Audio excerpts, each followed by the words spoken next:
I want to point out that the sun shines down its power to all the world and makes the wind blow strong as it will. I want to hope gentle rains can fall upon the land, so lovely earth can stay lovely still.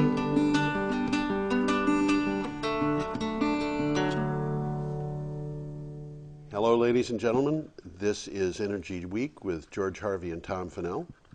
This is Tom Finnell. If he looks like a deer in the headlights, it's because he's doing engineering, a noble task. If I look like I've got a stain on my shirt, it's because there's a smudge on your TV screen. And we will just launch into our news for the week, starting with the 28th of March. From Glasgow South and Eastwood Extra, we get the news that Scotland's generated a record of 17,011 gigawatt hours of electricity in 2013, a rise of 16.4% on the previous year, according to the UK Department of Energy and Climate Change, which they call the DECC. That means about 46.5% of Scotland's energy needs come from sources such as wind or hydropower, and they've even got a solar in Scotland now, believe it or not, that far north. I can believe it, yeah. They're playing all sorts of good things. Yeah. They're doing tidal. Yep. My daughter Suzanne is studying for her PhD at the University of Glasgow, and she says that it really gets bright in the morning in the winter at about 9 o'clock, and then it starts to get dark again at 3 in the afternoon. And she says it rains all day, and so that explains the Scots' admiration for good whiskey. That would explain it. There's stuff going on there that they're not mentioning much. It's political. I mean, it's political. Wow. A plebiscite, a vote, yeah, on whether to go independent. Yes. And this energy is a big part of the mix. Absolutely, because if they have the energy, then they can thumb their nose at the UK. But the thing that the people in the UK are saying, on the one hand, is, well, we don't have to buy your energy. But on the other hand, if you look at the UK's energy, you got to buy it from somebody. You got to buy it from somebody, and most of their renewable energy is in Scotland. So if they don't buy from Scotland, their energy supply, which is supposed to be, I think, 20% renewable by 2020 or something like that, is going to wind up being about 9%. And the Scots have a goal of being 100% renewable by 2020, which they are saying they're probably going to achieve. They're on track, I think. Yeah, they are. Anyway, enough of that. Analysts Frost and Sullivan expect the global market for microgrids to accelerate rapidly from next year as a thirst for renewable energy driven by PVs prompts greater demand for power in off-grid locations, and we will talk about that more. A good deal. That comes from echobusiness.com. This is the future. Yeah, microgrids. Yeah, and I'm going to push for microgrids in Brattleboro, at least 2 of them. Well, covering the whole town. We're going to get a chance to talk about that now. But we might whole program. I think we should. I'm putting it before the select board. Yeah. As a I want to create an entity. An entity. I want to create a committee to study how that could be done most appropriately. You hear that, people? Yes, absolutely. I've already had volunteers from people who are on the town meeting representatives. I think I know some of them already, and I think they'll. I think this would be fun, and it can't be done by the Energy Committee, as much as I admire the Energy Committee, because it involves a business plan. Mm-hmm. But it can't be done by finance for a couple of reasons, one of which is that it involves energy too deeply, and the other, of course, is that the Finance Committee isn't working right now. Not enough people on it. Probably something like a separate district, like a fire district or a solid waste district or something like that would have to be formed. Yeah, I think that what I'd like to see is multiple. I'd like to see every single municipality, with the exception of one, in Vermont, have its own microgrid or microgrids. Which one is that? So Lewis. Lewis. Yeah. Somerset's in the. Population 0. Okay. I think Somerset's got a population of 4. Well, maybe they could get away without it. But then on the other hand, they could just go off grid as individuals. Okay, on the 29th of March, we got this. Wind generation in the Electric Reliability Council of Texas. On Thursday, previous day, set a record for power production at one time for the second time this month. That was last month. Wind generation met 10,296 megawatts. And now this is instantaneous production, which means that this is the equivalent of about 10 nuclear power plants at that particular moment. There's no capacity factor figuring into this. This is the actual happening. And they're using it. They're using it. So, or nearly 29% of ERCOT's demand. ERCOT manages power for 20. That's a company. That's the Electric Reliability Council of Texas. Okay. Manages power for 23 million customers. So this was 29% of the demand for 23 million customers. German utility E.ON said on Friday it plans to retire its 1.3 gigawatt Grafenrheinfeld nuclear reactor in May of 2015, 7 months ahead of schedule, because of economic conditions. Okay. Okay. It's not making what they need to make. It's not making money. The world's been turned on its head as far as power is concerned, and that came from Platts. The Guardian told us the same day, climate change has already left its mark on all continents and across all oceans, damaging food crops, spreading disease, melting glaciers. According to a leaked text of a blockbuster UN climate science report due out on Monday, and it did come out on Monday, and that is what it said, and we will be hitting that more. There is a map. So, Tom, do you want to explain what the map is? What's on the left? Well, I'll just read what I've got underneath here. The Humanities' Choice via the IPCC, which is the Intergovernmental Panel on Climate Change, has drawn up these maps. And the one on the left, which looks rather benign, isn't benign. No. That's bad. That's how much? That's the minimum. That's I think that minimizes future warming. And it says that at the end of this period, which I think is the end of the 21st century, they're expecting the world climate change to go up by 2.6 degrees. Fahrenheit. Yeah. And the one on the right is if we don't do anything, at the same time it's going to go up by what was it almost that you 9. said about the middle of Africa? And oh, yeah, right there where that thing is, if you look real close, there's a picture of Lucifer. Okay. He's going to hang out right there. You heard it here first, folks.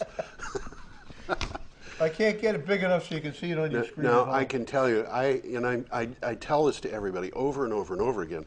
If you go to the Vermont Agency of Natural Resources website, they have white papers on global warming that tell you what they expect for climate change in Vermont, and basically it's bad. I mean, no maple syrup, no skiing, no fall colors, at least none from the species we've got. No brook trout, I mean, it was species after species after species. We've got about 1 million species in this world that are going to be affected by climate change at a minimum, in a profoundly negative way. And if we don't do anything about it, it's not going to be 1 million. It's going to be more like 60% of everything. The article that those two pictures came from editorializes a little bit. I just captured. Well, this is from the UN. This is not from some whack-a-ding-hoy. No, the UN Intergovernmental Panel on Climate Change. That's right. what the IPCC is. Yep. And as with every recent IPCC, this is their editorializing, as with every recent IPCC report, it is super cautious to a fault. Yes, and it's yet super cautious, folks. alarming. It's super caution. That we're doing a bad job of dealing with the climate change we've experienced. And you know what? If I can interject something here, I have been finding this over and over again, starting about a year ago, and I should have noticed it before. But part of this comes from Koch Industries. Part of it comes from ALEC.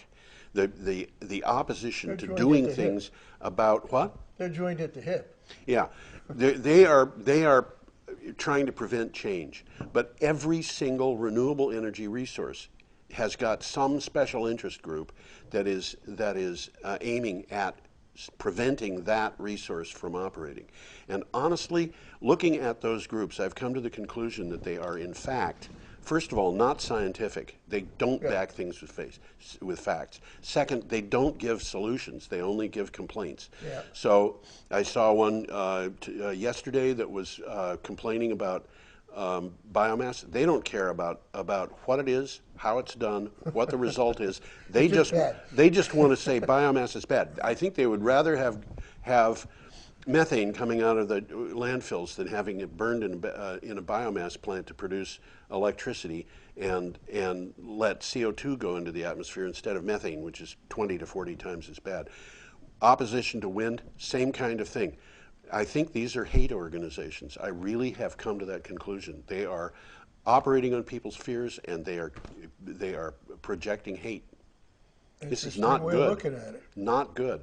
That's what I think it probably is. Anyway, I don't want to get off too far on that. The next day, which is the 30th of March, the Vermont Public Service Board said on Friday, which I think was the 29th, I might be mistaken, that it reluctantly approved letting the Vermont Yankee Nuclear Power Station operate through the end of the year. That is to say, they gave them a certificate of public good that ends at the end of this year, so that if they're in operation on January 1st, they're in violation. I don't think that bothers them. I don't think it would bother them, but I do think they are going to close down as scheduled. The board also approved a deal between Entergy and the Shumlin administration, and that deal has a bunch of cookies that are being fed to the state of Vermont. And I don't want to get into the argument of whether that's good or bad. It has happened. The one thing that I'm really, really interested in is making sure that the spent fuel in the spent fuel pool gets into dry casks as quickly as possible, because that's a dangerous situation. Yeah, and they have said they would do it as quickly as possible.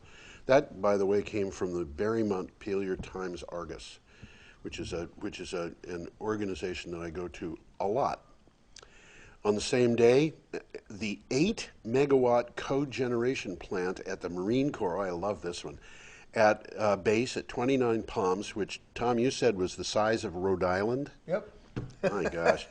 This is one base. One base. Well, there's not a lot going on out there, you know. I mean, they occasionally go out in the countryside, see a turtle in the shade of a cactus. 29 Palms, California will be one of the linchpins of a computerized microgrid the base is developing to manage the energy as efficiently as possible, save taxpayer dollars, and operate off-grid in the case of an emergency. And folks, I got to tell you, I'm pushing for this. Any community can do this except Lewis. Okay. I got a couple of notes on it. It's up on the screen. Actually, there. you know, Lewis already does it. Huh? They're supplying 100% of their demand. Yeah, right. Absolutely. Okay, you have notes on this. That's a picture of what's up there. There's turbines back behind what you see there. Okay. And already, 29 Palms got solar.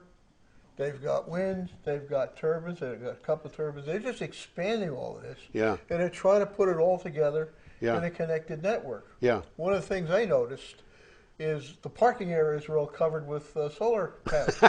They don't need Of course, cars they're in the anymore. desert, you know, so it's a good way to keep your car out of the sun. Oh, you mean they've got the cars are parking under the solar panels? Yeah, wow. Yeah, there's an idea.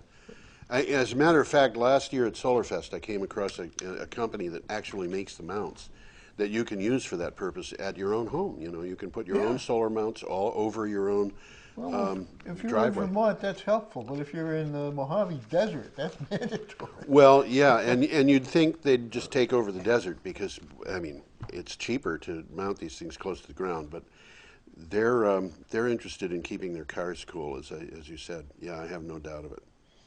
That came from the Desert Sun.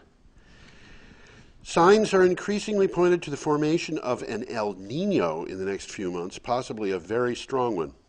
When combined with the long-term global warming trend, a strong El Nino would mean 2015 is very likely to become the hottest year on record so far. And the slowing of global warming that people have been talking about in the last few years, which I would dispute. I don't think there has been a slowdown. Yeah, there's El Nino up there. It looks like a mouth ready to eat you. Wow. That's the Pacific. This is projected. Yeah, yeah. This is all guesswork, but it's pretty good guesswork. Pretty good science. I think they would call it estimations. Yeah. Yes. That's what the Pacific Ocean is going to look like, and where it's very red, that's plus 8 degrees.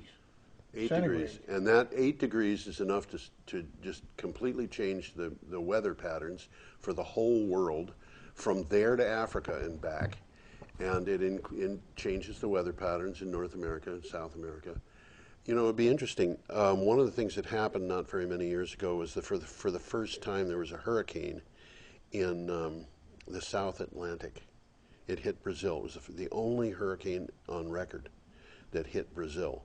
And I wonder what the connection with these two was. Yeah, I should look that up and see what it was. In case you know, everybody probably knows what an El Nino is, but I think most people do, yeah. An El Nino is characterized by unusually warm ocean temperatures in the equatorial Pacific that contrast with the unusually cold temperatures in the equatorial Pacific during a La Nina. Yep. Both are associated with extreme weather around the globe. Right. But El Ninos are generally the hottest years on record, since the regional warming adds to the underlying global warming trend. La Nina years tend to be below the global warming trend line. Yep. They're expecting the El Nino to start as soon as April. We're there already. Yep. Peru tracks this closely, and they do for economic reasons. The El Nino threatens to batter the fish meal industry by scaring away abundant schools of cold water anchovy. Yeah. So they got a big economic. They've got a lot of anchovy in Peru. If you like anchovies, go to Peru. Yeah, the whole dynamic of the ocean changes with a change of like 8 degrees in temperature, because for one thing, a lot of fish and a lot of other wildlife can't take that kind of change, you know. Another thing is that the cold water will hold a lot of oxygen. Warm water doesn't do that well. And the result of that is that a lot of fish that require oxygen, this is just an explanation of why fish won't make it in warm water. Just, they will die in water like that. So fortunately they've got other water to go to, but they can migrate to other places. And that's what they do. Okay, on the 31st of March, this came from DigiNews. Up to 24% of all coal-fired electric power plants in the United States may shut down because of EPA regulations, according to a new Today in Energy report from the U.S. Energy Information Agency. Now, I want to point out the U.S. Energy Information Agency is responsible for a lot of data, and much of it is very difficult to understand because it looks like prognostication, and in fact, it's baseline studies. But I think what they're saying here is probably correct. Mm-hmm. You know, what that's going to do is it's going to mean that we're going to have to generate more electricity from natural gas. From something. But natural gas is what's right now they're the leading source. Yeah, and that means that that's going to run out. The natural gas, it just means that there's more pressure on the natural gas industry, and the government is trying to ship natural gas to Europe to help the Europeans whose sources of natural gas are being threatened by the Russians. The Russians are, according to some people, blackmailing the Europeans into letting Russia take over the Ukraine, which they can do because they supply a large percentage of the natural gas going to Europe. And in fact, there was an article that I did not include in this group. The natural resources minister, I forget what the actual name is, but the environmental minister for Germany was saying, we cannot do fracking in Germany. I read that article. Yeah, she said, we can do a lot of things, but we can't do fracking because Too many people. there's too many people. Yeah. It's almost as badly populated as the state of Pennsylvania. So it would make sense, of course, to shut down fracking in Pennsylvania, but according to her. But she is saying we just, they can't do it. Now, on the 1st of April, actually, I skipped one here. I have to go back to the 31st of March. Energy Matters. Alteros Energy says it is set to break the world record for the highest wind turbine ever deployed. That is not tallest, it's highest. The next generation BAT, which is BAT in caps, which is an acronym for Buoyant Airborne Turbine. It's up on the screen. It's up on the screen. That thing on the right of the screen, and actually... The right and the left. Right and the left. Same thing. The bat is on the left, and it's in flight on the left, right? Yeah. I don't have my glasses on, so I can't see it. Yeah, it's a blimp. It's a blimp. It's a little hollow blimp. Not a very big one. Yeah. But I've got hopefully I've got a little video here that I can pull up. It will be the first long-term demonstration of a thing that's cruising up in the air. The world demands cleaner, low-cost alternatives to fossil fuels. Alteros Energies is answering that call with a high-altitude wind turbine, the BAT. For the first time, affordable wind energy can be delivered to the furthest points of the Earth, powering remote communities, off-grid industries, and disaster relief. The Alteros BAT harnesses stronger, more consistent winds found at higher altitudes. At these heights, it produces twice the energy of an ordinary wind turbine. The reason high-altitude wind is so exciting and worth going after is really very simple. There's just a lot more of it. Winds 1,000 to 2,000 feet above the ground are on average 5 to 8 times as powerful as what you get nearer to the ground. Reimagining proven aerospace technology, the BAT uses an inflatable helium shell to lift a lightweight turbine into the air. Power is sent to the ground using high-strength conductive tethers. The BAT also offers a unique platform to expand internet and phone services, weather monitoring, and much more. Designed to be rapidly deployed anywhere, the BAT significantly reduces human and wildlife impact when compared to ordinary wind turbines. I think Alteros and the BAT is really exciting because it goes beyond the incremental improvements we've seen in wind and offers a breakthrough way to bring wind power to millions of new customers around the world. Formed out of MIT, Alteros is working with the Alaska Energy Authority to launch the first commercial high-altitude wind turbine. Less expensive, more flexible, and significantly more efficient. The BAT is the next generation of wind power. And that came from Energy Matters.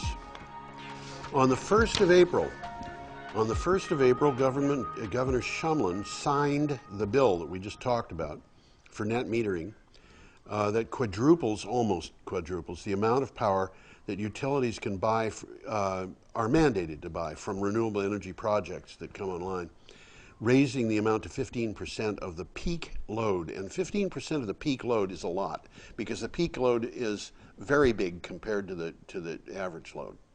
Yeah. I don't know what a multiple it is, but that's your high point. All your factories are working, your air conditioning. Yeah, absolutely. Governor Shumlin signed this bill, and we have a cookie. Yep.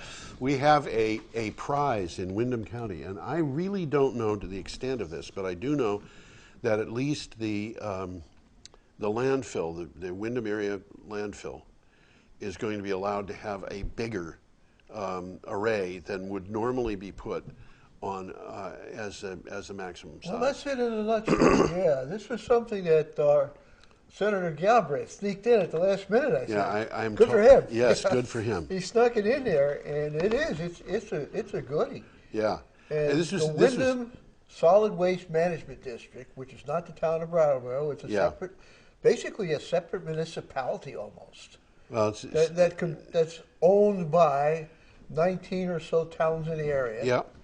Owns the landfill, and from what little I read about it, they would like to set up a separate entity, maybe a public-private partnership, Right. to generate To solar. generate solar power there. And not only can the municipalities join it, but it looks like they're going to have enough power that the general public can be part of this.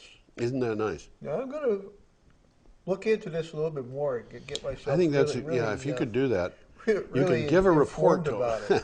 give a report to all our viewers. I think this is All this 6 is, of them. This is a winner. I mean, I forget the size of the possibility. I think it's something like 10 megawatts. It might be as much as 50. I don't know. I doubt that it would be 50, but That's 10, a lot. 10 megawatts. 10's a lot. 10 is a lot. 10 that- is probably much more likely. But And that 10, or whatever it is, would be coming online at precisely the time when the peak demand plus hits. peak power, yes. Which means that if we wanted to have microgrids in this area, that peak demand would be answered by, to a large extent, by the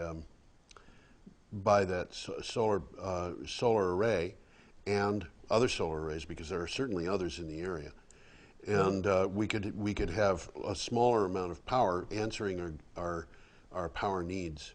Well, the way it generally works is it's an auction, Yeah, and they announce how much they want to sell it for, and everybody else who's making power announces how much they want to sell it for, and theoretically somebody's choosing, but it's really done by a machine. It's done by a computer. and it's been done. It's doing. It's It's totally doing automatic, and it's constant, going on- constant. It might thing. be changing by the minute. Yeah, I understand that those auctions update every hour. Is but it they're- every hour? But they're going on all the time because what they're doing is they're selling power for the upcoming period. So it's a constant thing that's Okay. going on. So if they're the cheapest power, They're going to come online. and they're going to with be the a lot cheapest cheaper power. than that gas turbine down in Massachusetts that's coming on. Yeah. You know, the peaking plants. Well, peaking plants are among the most expensive power Absolutely. sources we've got. Absolutely. People think of natural gas as being cheap, and it is cheap if you've got a plant that's designed like a nuclear plant, that it has to run like a nuclear plant and flat out all the time. But these peaking power plants are among the most expensive we've got. They're similarly expensive to offshore wind, although I think offshore wind power is going down so fast that it's probably well below peaking power plants now. Much already. It is? Okay. Offshore wind is getting close to baseline prices. Is it? I suppose it must be. They're building so much of it in Europe. They'd have a lot of experience with it. We don't have much offshore power here yet, Not yet. but they're looking at it. I mean, Yeah. it's going to happen. Yeah. Every Yeah. state who's got oceanfront, Yeah. from Texas to Maine, Yeah. and I'm Yep. sure California as well, Yep. is looking at it. And for good reasons. The Massachusetts Audubon Society, folks, is in support of Cape Wind. And the reason is because it saves the lives of birds. And why does it save the life of birds? Well, because fossil fuel power from coal and natural gas kills about 35 birds for every bird that's killed by wind per unit of energy. So if we were to switch entirely from fossil fuels to wind nationally, we would save the lives of 95% of the birds that are being killed by fossil fuel plants, which is a lot of birds. But it's not as many as are being killed. There was, Benjamin Sovacool did a thing, and he talked about where this came from, and he talked about Crystal River in Florida. There are there's 5 stations there. 1 is nuclear, that's been shut down, and there are 4 that are coal. And they all have cooling towers, which, those big things that come up. Yeah. People recognize as being associated with nuclear, but in fact they're associated with anything that needs cooling, which includes the baseline natural gas plants and the coal plants and the nuclear plants. And on 2 successive nights, they went around all of the cooling towers and counted the dead birds that had hit the cooling towers during the night. Just flying into it. Just flying into it. And they found over 3,000 birds. I've forgotten how many the actual number was. It was something like 3,500 birds from 2 nights. And that is a number which is probably 20% of the number that the Canadian government gives for the number of birds killed in an entire year by all wind turbines in Canada. You better say that one again. Okay, It went over my the head. number of birds killed in 2 nights at Crystal River, Florida, was about 20% of the total number of birds killed by all wind turbines in Canada in a year. Wow. These big cooling you don't think towers. about it. You know, I think what might have happened, and it might have been that they just checked those on a day when there were a lot of migrating birds. But those big cooling towers are sitting there. They go up about 10 or 12 stories. They're dark. They're dark. They're uniform, and the birds that are flying are birds like geese and stuff like that. I'm just guessing. Are navigating by looking at the moon and saying, "There it is, there it is," and they are not paying attention to what's directly in front of them because they know that they're hundreds of feet above the they don't expect it. So they just go bang into those things, and but fossil fuels kill birds by poisoning them as well, and it's all a very sad thing. Anyway, you've got an idea of how I feel about it. I'm sure that there's people out there who are going to complain that I'm being unjustly supportive of wind. But if that's the case, give me a study that shows that birds are being killed. I'd like to have something other than an anecdote. The state of New Jersey is trying to flesh out details of a proposed $200 million energy resiliency bank. That would sounds like a good idea. Yeah. That would dole out federal funds to projects aimed at curtailing outages during extreme weather. That comes from New Jersey So Spotlight. the money's coming from the feds. Yeah, for resiliency. This, I'm sure, has something to do with hurricanes. Oh, you know, and the fact of the matter is this could be from the DOE, but it could be from somebody else as well, because Homeland Security has got reasons to keep the power on. Oh, sure. Guys. Absolutely. No, Okay. This is a good thing. Yeah, I think it is. And we should take advantage of that, too. Let's be resilient. Let's have every community in Vermont figure out how it is going to be resilient as a community, except Lewis. They don't have to figure it out. They're already there. On the 2nd of April, once we've got past April Fool's Day, and by the way, neither of those things was April Fool's, in the wake of Hurricane Sandy, states in the Northeast are putting the weight of government policy and budgets behind microgrids. Okay, they're learning from the Marines, I guess. It's not the first time we've used that word in this program. It's the future. Yeah, I believe it is. Self-sustaining islands of electric power to keep critical services running in the midst of broader grid blackouts. Now, a microgrid, the way they're defining it, could be a hospital where all the lights stay on when the grid goes down. Which most hospitals do right now. Right, except in this case, they're designed to go on for a more extended period of time than the batteries will support. And also, microgrids, and we heard this earlier from the discussion of the Marine base at 29 Palms, and we will hit again. The microgrids could be community. They could be a county. They could be a neighborhood. They could be a cluster of houses. They could be anything. It's like being off-grid, except that you're not off-grid. You can make money doing this as a community. You could make money making your own electricity, selling it to your own people, and sell it as an individual. You could do it, exactly. And these are things that, by the way, Green Mountain Power will actually help if you're nice. Or so I'm told. What I see happening is these small microgrids, like the hospital you mentioned, will interconnect with other small microgrids, which will in turn interconnect with larger microgrids, which will eventually interconnect with the overall grid. Yes. And you're going to see something like a succession but of interconnected grids that can stand alone or help each other as this situation requires. Right. And we've actually already had one of these in Brattleboro for a long time, which is the generating facility at the Brattleboro Retreat. Yes. They have three. And it still works. Yeah. They have 3 diesel generating gensets down there. and each one is about 1/4 of a megawatt. So they can do 3/4 of a megawatt, and that's an interesting story in itself, how that came about. But they're running on diesel. They don't have to be non-renewable though. They could run on corn oil. Yeah. I mean corn syrup. Corn I mean vegetable syrup. Vegetable oil. Well, Vegetable corn oil. Yeah, I suppose it is. Okay. Oh, I'll just mention something about that. When I was selling energy efficient lighting Yes. to industry and stuff like that, I talked to the retreat. Oh. And they weren't interested. Okay. And the reason they weren't interested was the price of power they were paying was so low that the math didn't work. Oh, of course. You couldn't save enough money to justify the payment because they were buying the power so cheap. Yeah. And the reason why they were buying the power so cheap was an arrangement with Public Service Electric and Gas. No, wrong company. CVPS. CVPS. To be a standby generator for them. Yes. This is a very cute thing.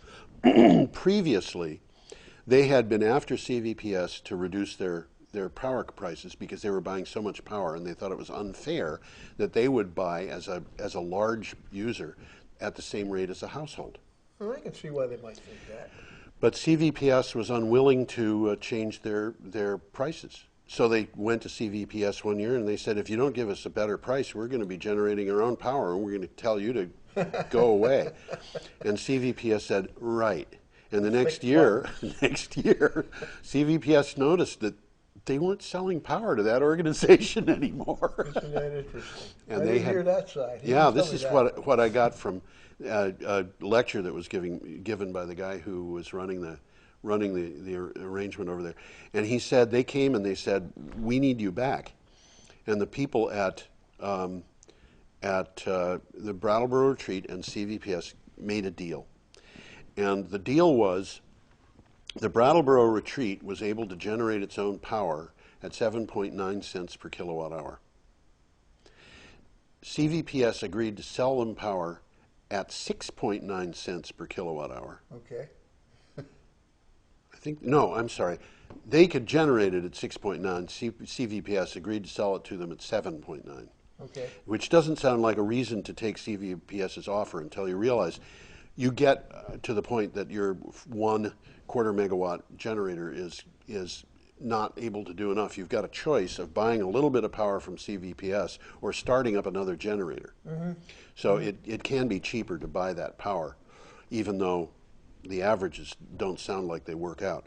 But they made that deal, and the deal was based on one thing that the Brattleboro Retreat had to promise, and that was at a moment's notice they would bring those power generators up, cut themselves off from the grid, or alternatively be putting power onto the grid. Well, it sounds like a good idea, really. Yeah, absolutely. It made them a very valuable customer because they were a resource of power in addition to being just a resource of income. By the way, on an unrelated item but connected to Brattleboro. Yeah. You're familiar with the on-site journalism site, the local journalism site at Brattleboro? Oh, yes, of course. Chris Grotke, who runs that, has been running a history of Brattleboro. Oh, yeah. Okay. A little sideline. And he mentioned last week, he took a clipping from an old newspaper, like 1905. Yeah. And it was saying that the Brattleboro Street Railway Company, which was the trolley car line, saved money this week because they ran on hydropower instead of buying it. Oh my gosh. They apparently had their own little hydro generator somewhere Which was in town. Probably at the Whetstone Brook. Yeah, it had been. Yeah. We're talking 1905. Yeah. Yeah. Well, it's interesting. Way back then, and they were talking about how much money they saved. But by the way, James Perkins is going to be coming down here in 2 weeks. He tells me, and he's got a presentation to make on hydropower, which I think will include a proposal for the Whetstone Brook. Well, I'm looking forward to seeing I am really interested. Yeah, I'm really interested in seeing that. That'll be 2 weeks from now. Yeah, my great-grandfather was the first person in Plattsmouth, Nebraska, to have his home set up with electricity. That's cool, isn't it? Nebraska? Plattsmouth. Good. I never heard of it. He had a guy who worked for him. I think he was the gardener or something, who was given the job of maintaining the battery.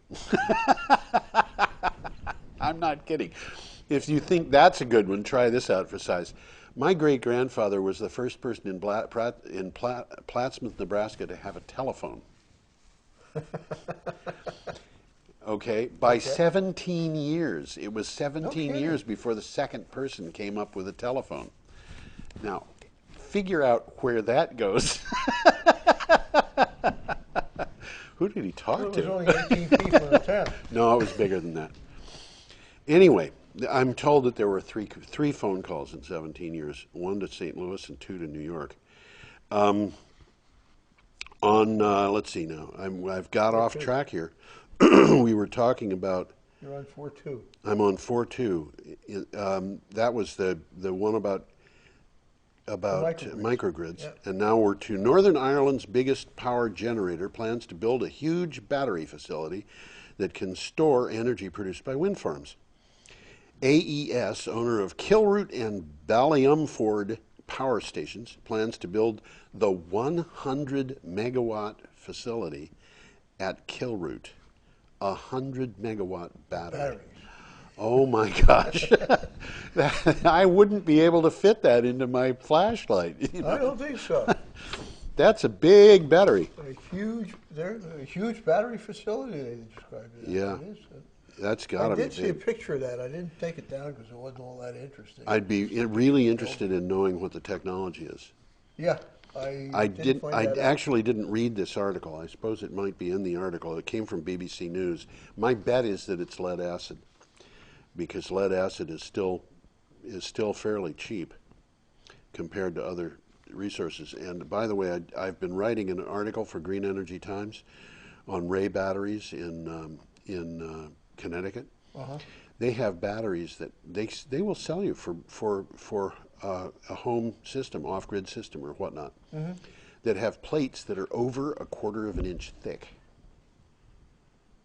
Wow, they last a long time. These batteries are warranted for 7 years. He has batteries in the field that have lasted 30 years. And they're lead acid or what? Lead acid, yeah. And this is an upgrade to the batteries that have lasted 30 years. And I have to give a disclosure on that. The batteries that lasted 30 years are in Cuba. So they're very, very well taken care of. Mm-hmm. Because the Cubans have got no resources, so they can't just afford to replace batteries every 7 years. So they take care of them. But yeah. Okay. West Lindsay District Council has granted planning permission for a 50 megawatt solar park on the site of a former RAF base in Lincolnshire. When completed, the project is anticipated to share the title of the largest solar farm development in the UK. 50 megawatts. That's a big farm. In the UK. Yeah. You know, I mean, this There's not much land in the UK. Well, not only is there not much land in the UK, but the UK is really far north of Vermont. Very far north of Vermont. That's true, too. Yeah, I didn't even think of that aspect. Most of the UK is north of most of Germany, and all of Germany is farther north than any part of Vermont. Yep. So, you know, we're back to the 6 hours of sunshine in the winter kind of thing. Only it isn't six hours of sunshine. I lived in the UK very briefly, and when I was there at summer solstice, I think we had 6 hours. Actually, it was 6 hours. It was 6 hours of night at the solstice. Yeah, it would be. Yeah. 9 to 3. Yeah. The sun went down at 9 and came up at 3. Wow. And I had jet lag. I mean, I was, zonked. Okay. When I was in college, I went on a Navy cruise to Norway. Okay. And at midnight, you could read a newspaper. The sun wasn't out, but it was twilight. Yeah. But it was bright enough to read a newspaper. And then it got light again. And then it got light. You were able to read the newspaper, and then it got light. That's good. Yeah. It was June, but yeah. Well, at that latitude in December, it would have been a slightly different thing. I'm sure. Okay. West Lindsay District Council. I just read that. The 3rd of April. That's today. Yep. The UN Intergovernmental Panel on Climate Change has issued its second of 4 planned reports. This is a report we were talking about. This has actually come out, and the leak report was not a lie. It said exactly what they said it was. It said that every ocean, every continent has been affected, and we are in trouble. Now, I will tell you, I honestly believe that 100 years from now, people will be very likely happier and healthier than they are today, right where we're living. But we got to get our act together. It's going to be very different. It's going to be different. But I think it's going to survive. But I think it's going to go past survival. I think we're going to have to face some challenges. We're going to have to deal with them. And when we deal with those challenges, we're going to come out at the other side with an ability to deal with each other that will be much enhanced. I think so. I think it pretty much has to happen. Yeah. Second, and that, by the way, came from the Energy Collective.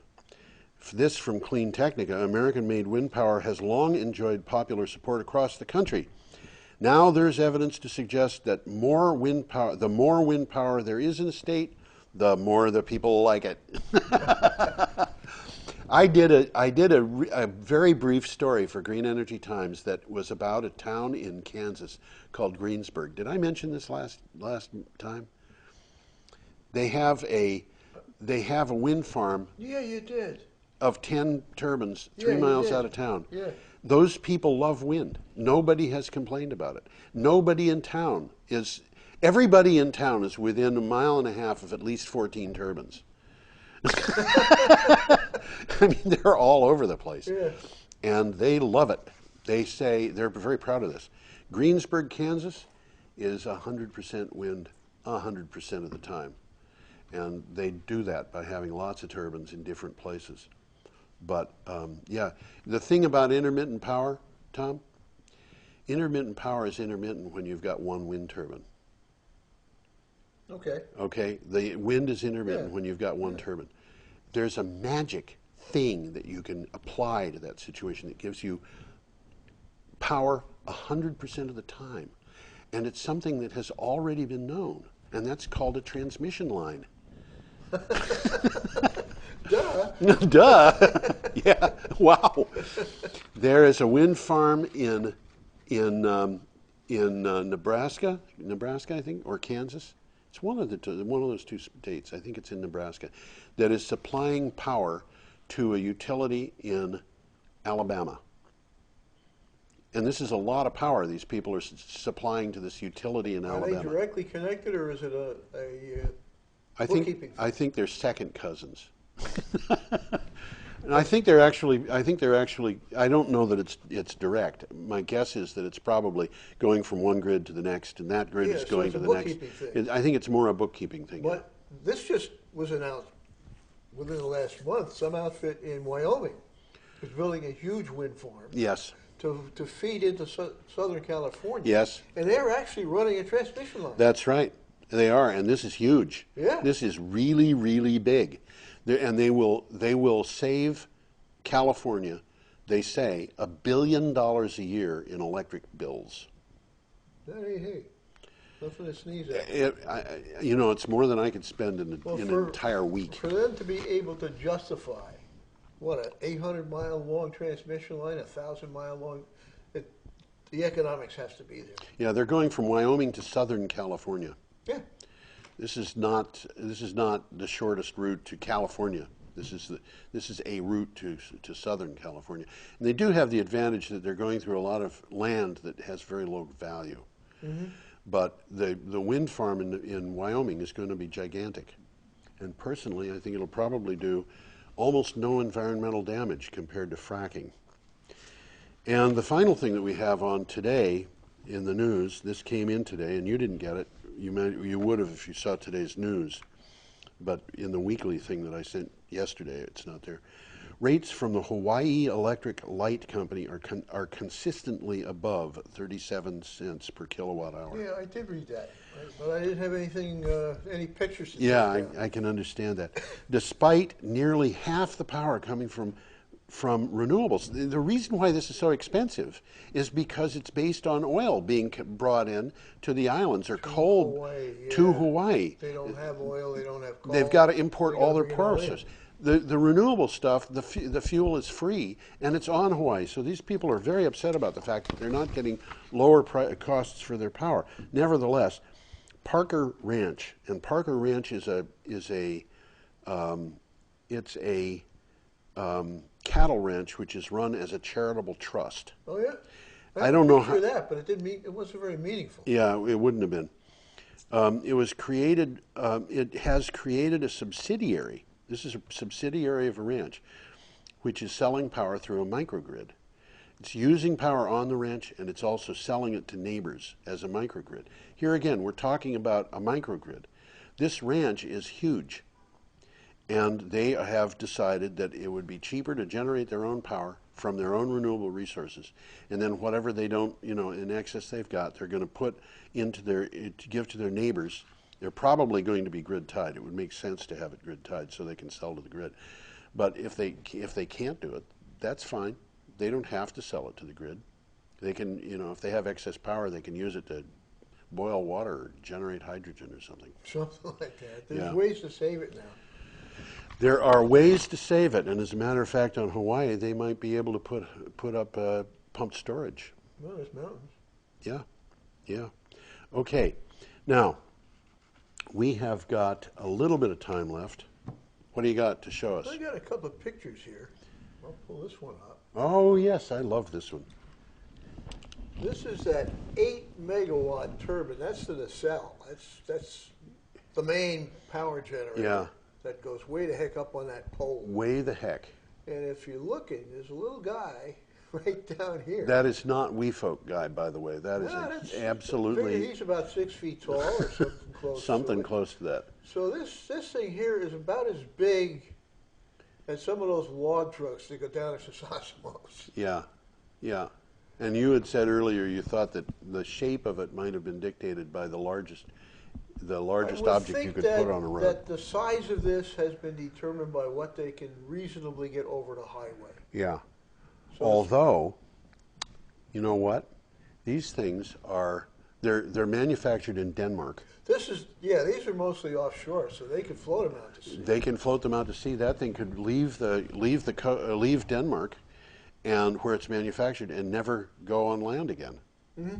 So But looking at that one, like I said, it's about as big as a large over-the-road truck, maybe even a little bit larger. Yeah. And that's 8 megawatts. 8 megawatts. And I'm sure as we're speaking here, there's people trying to figure out how to make it 10.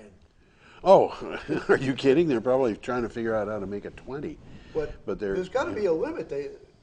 Well, one of the limits for these things is the price of neodymium. Yeah. Because the magnets that they're using are neodymium magnets.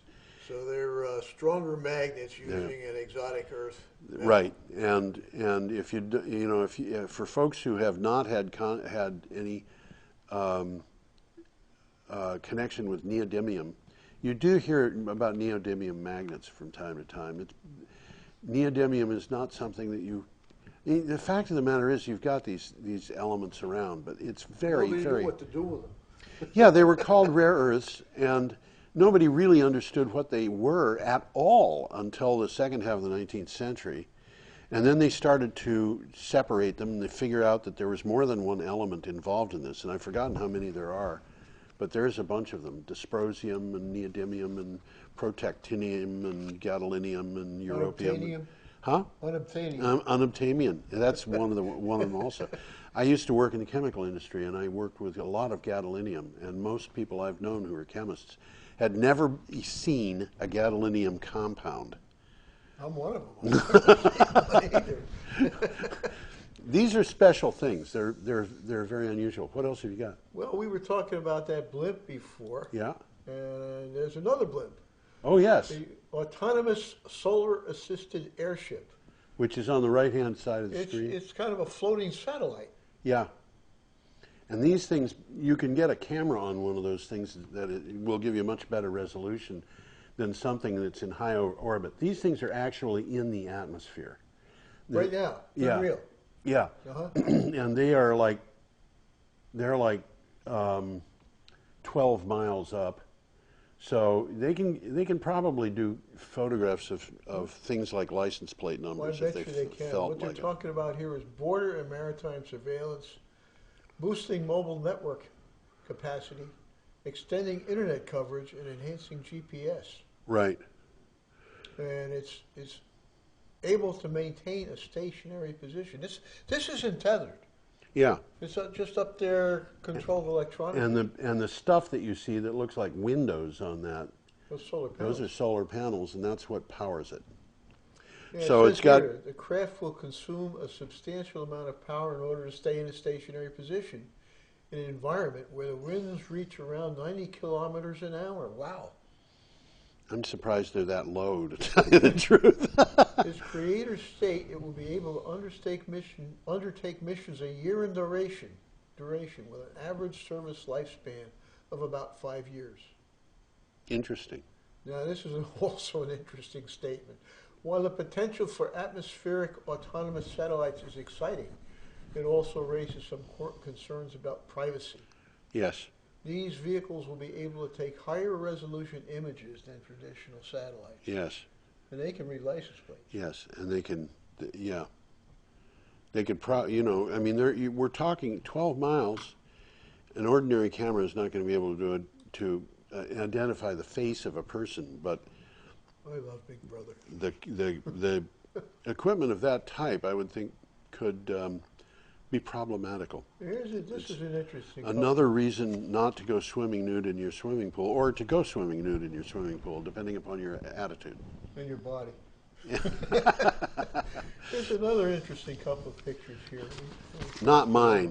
My body wouldn't qualify for that kind of work. Well, maybe it would. This is the Bay of Fundy. Yes, there you go. High tide and low tide. High tide and low tide. And that, by the way, is in an area where the Bay of Fundy, well, you don't even see how low the tide is, ultimately, because you can't even see, is the water level visible, or is that just mud in the background on the low tide one? On low tide, it's rocks. I mean, there's a boat sitting there on the ground. Yeah, but behind the rocks, That's a river. That's a river. Or a bay or something like that. So I'm just wondering whether that's actually just water. about the end of that pier is the end of this dry land. Yeah. And then there's some kind of body of water behind it. Okay, so this difference is actually rather small for the Bay of Fundy. There's And bigger places. There's than that. places where it's much let's bigger. take a look at the Bay of Fundy. I've got it here. And you had told me something I never knew about waves. There is the Bay of Fundy on the right, and on the left is a Bigger Bay of Fundy. bigger form, so you can see it relation. It's got the geographical designation. This is New Brunswick. Right here is Maine. So a little bit of Maine is in the Bay of Fundy, and already they're working on doing some experimental projects in Maine. Yes. And they're definitely working on some of the projects in the Bay of Fundy for tidal power. I think it's the highest tidal power in the world. That's what I've been told. The Severn estuary is similar, and it's actually even similarly shaped, but it's not as big. Bay of Fundy has got huge tides. There's a lot of power going in and out of there. I have no idea how much power would be generated from that, but I would think that it would be a substantial amount. Well, the potential is enormous. The potential is enormous, yeah. That's a big place. I mean, if you think about it, the potential for power is enormous. We've got, I've forgotten which government agency said this, but the United States has enough potential for offshore wind to supply all of our power needs for electrical power. That's just offshore wind. And, we've got huge quantities of power available. You know, Tom, we're getting up on the end of the hour, and I think it would be a good point to break off. I have to go work because we've got a deadline at Green Energy Times. So I'm going to say goodbye. Tom is going to say goodbye. You saw his hand go by, I think. There you go. There it is. Why don't you switch that to you so that people can see your face? There we go. Tom Finnell. Hey, there you go. Which camera's looking at me? Oh, I think there it's, it is. Is it this one? No, it's this one. No, It's that one. See you later, folks. Have fun. Have a good week. We'll be back next week. We're not continuing this for the internet the way that we usually do, but we'll be here next week to tell you everything about everything that has to do with energy.